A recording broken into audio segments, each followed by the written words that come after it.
Hello, I am Sandhya Iyer Bhide.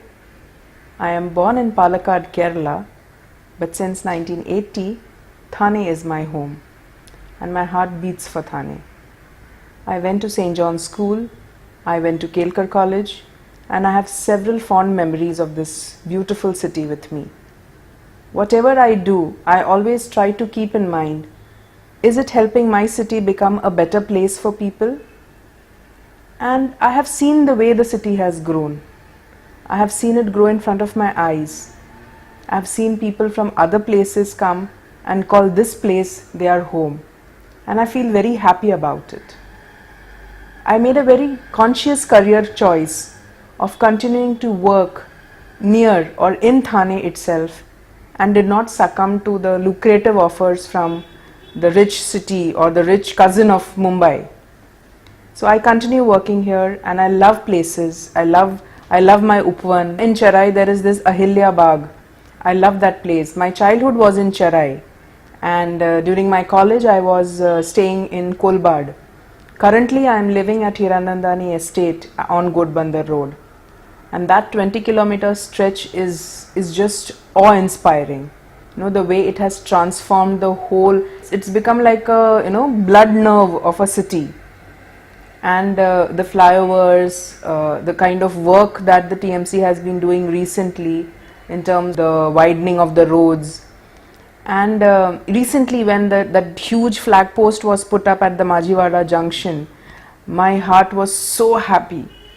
I was so happy to see the flag, our national flag unfurl. And I believe it is the tallest flag post in the area, in the surrounding area is what I believe. So my heart actually beats for Thane. I was very happy when the first arts festival happened in 2014 January, the Upvan Arts Festival, and because probably my heart beats for my city, I found a place there and I've been working with them and I've been working for the city on the artscape as well. And the kind of work that, the amazing people who are in Thane, I just love Thane. It was in 2000 that I landed my first job. I was doing my post-graduation at that time and I took up a job as a spoken English trainer. If you recall, the year 2000 was the time when spoken English classes were mushrooming everywhere. So I joined this one class near Thane station. It was called Russell's Spoken English. And for 2 years, along with my post-graduation, I was teaching there. And I had a very interesting journey there for 2 years because since I was also studying, I got the batches of professionals. So I would interact with them in the mornings and in the evenings, and my college timings, my university timings were sandwiched between them. So those 2 years were very good and it was really amusing and it was very challenging because the room was full of professionals, almost the age of my father. And they were bankers, they were businessmen, they were hotel professionals, they were CAs, they were doctors also, all wanting to learn to improve their communication.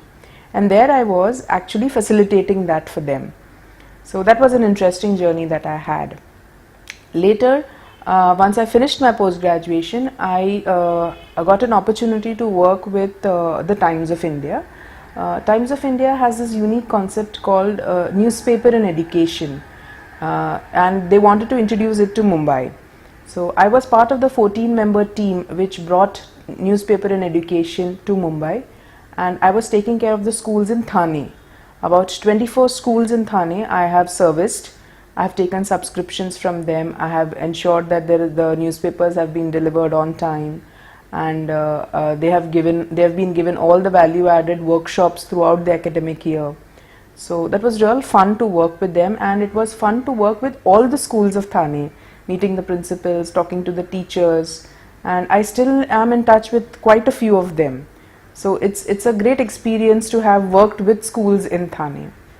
My next surgeon was with Air Hostess Academy. They had an office at the DIL compound near Tattva-Gyan Vidyapeeth, and my job was to counsel parents and young students, young boys and girls, on the benefits of a career in aviation and hospitality.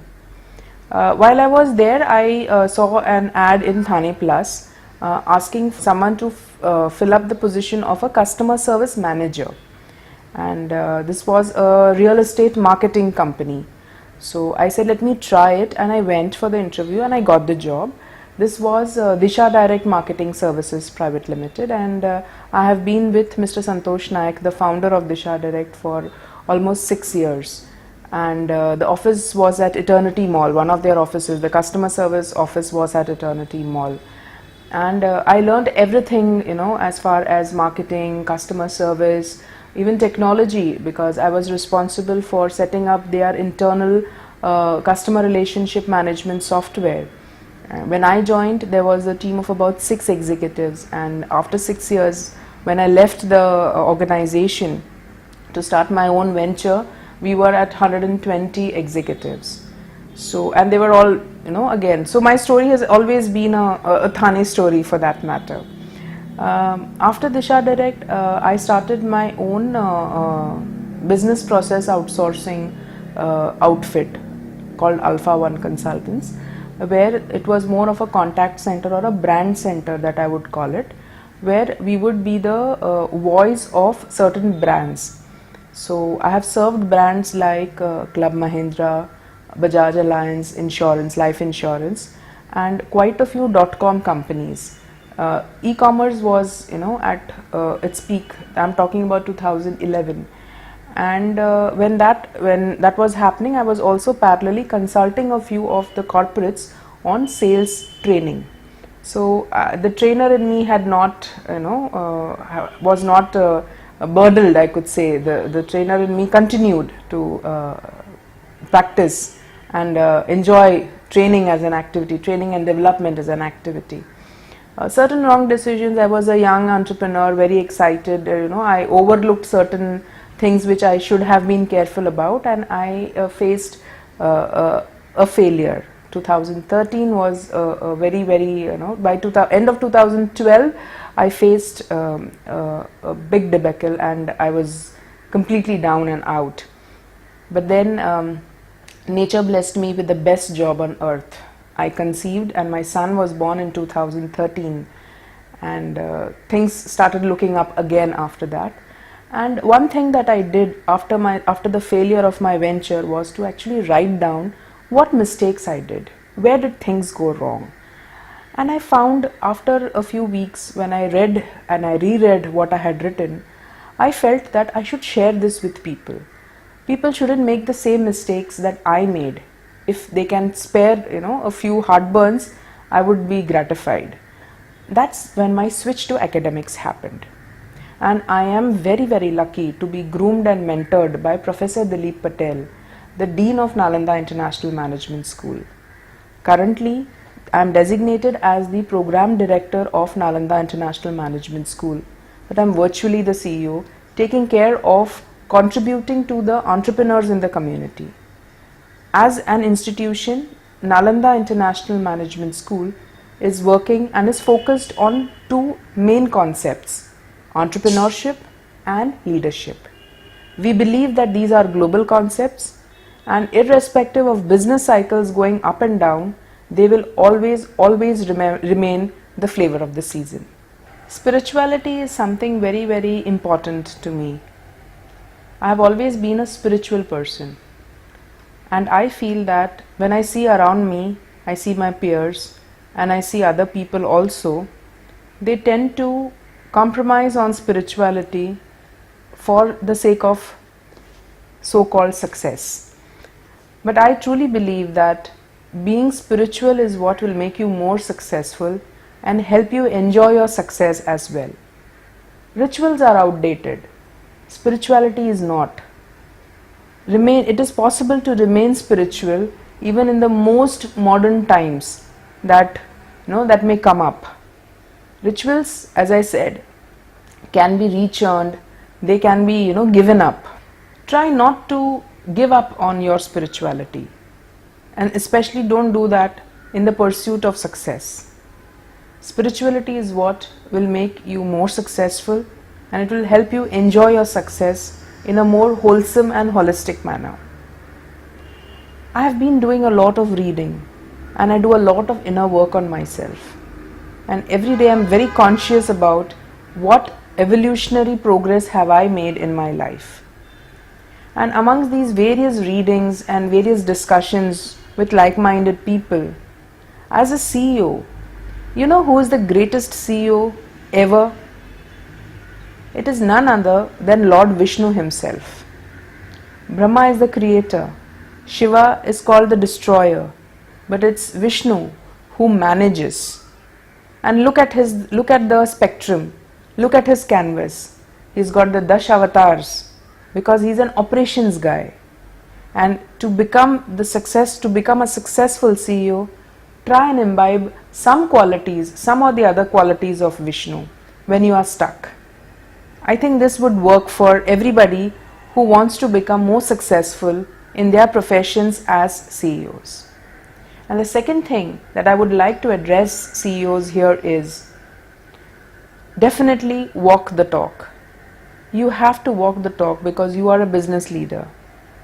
But more important than that is identify the talk that you will walk. Without the talk, the walk is meaningless. I'm often asked for my views on feminism. People see me as a dynamic, independent woman, doing a lot of things, achieving things, facing a lot of things.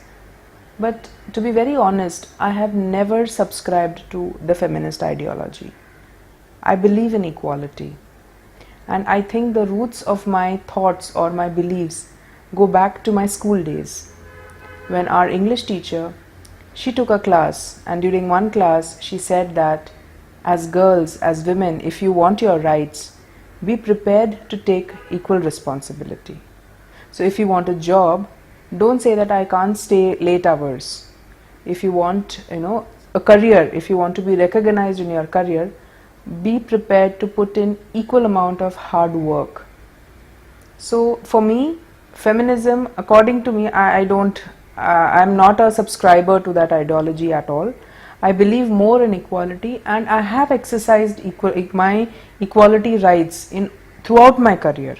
Even in my personal life, I am the only child to my parents. I do not have siblings, but specifically my father never made me feel any less that because I am a girl I cannot do a particular thing. He always encouraged me. He said that you do what you want to do. He did not even compare. He didn't even say that you can do everything that boys can do. No, he did not say that. He said you are an individual and you are a valued individual on this earth. So you do what you feel is right. You do what your passion asks you to do. You build on your capabilities after identifying them. And that, I think, is a very, very important message to women today. You don't have to compete with women. You don't have to compete with other women. You definitely do not have to compete with men. They have different capabilities. You have your different capabilities. Bring them together and make the world a beautiful place.